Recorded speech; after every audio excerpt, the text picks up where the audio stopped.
Hi, Kathy. Thanks for having me.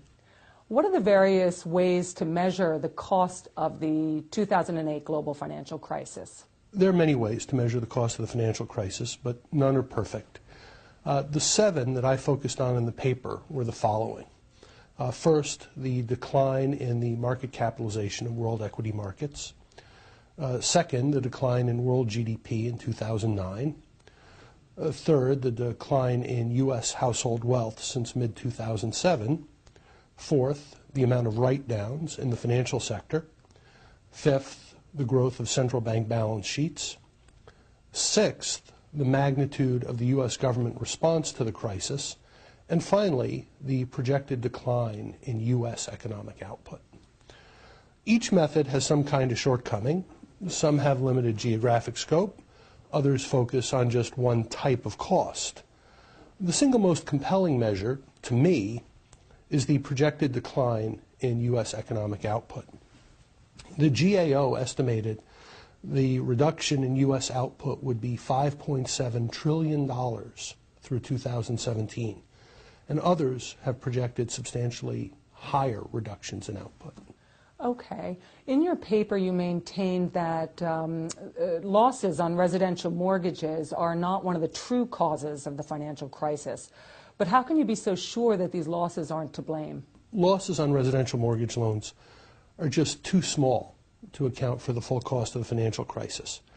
There has to be another explanation. Based on the items I mentioned a minute ago, the full global cost of the financial crisis, counting everything worldwide, is probably in the range of $5 trillion to $15 trillion. Against that, consider the cost of, or the amount of losses on the residential mortgage loans. Those will be in the range of $750 billion to $2 trillion, with the low end of the range much more likely, it seems. So the numbers just don't add up. What are the immediate obvious causes of the financial crisis? The immediate causes, the proximate causes, are high leverage and strong risk appetite at the major financial institutions. We can tell that from observing how many of them got into trouble, failed or would have failed without getting government bailouts. The list includes many household names, of course: Lehman Brothers, Bear Stearns, Washington Mutual, Wachovia, Citi, Fannie Mae, Freddie Mac, UBS, Royal Bank of Scotland, and others. What about the deeper underlying causes that you talk about in your paper? What are they, and how far back do they date? Well, in the paper I identified 5 deeper causes, and they all stretch back decades. There might be others too, but I zeroed in on 5, and those are, first, securities firms converting from partnerships to corporations. Second, a 3-decade-long trend of deregulation. Third, the quant movement. Fourth, the spread of risk-taking culture through the whole financial industry. And lastly, globalization. Explain the first one, the change in the organizational structure of securities firms. Okay. Well, when securities firms changed from partnerships to corporations, the incentives for risk-taking also changed. When the firms were partnerships, the managers, the partners, took risks with their own money.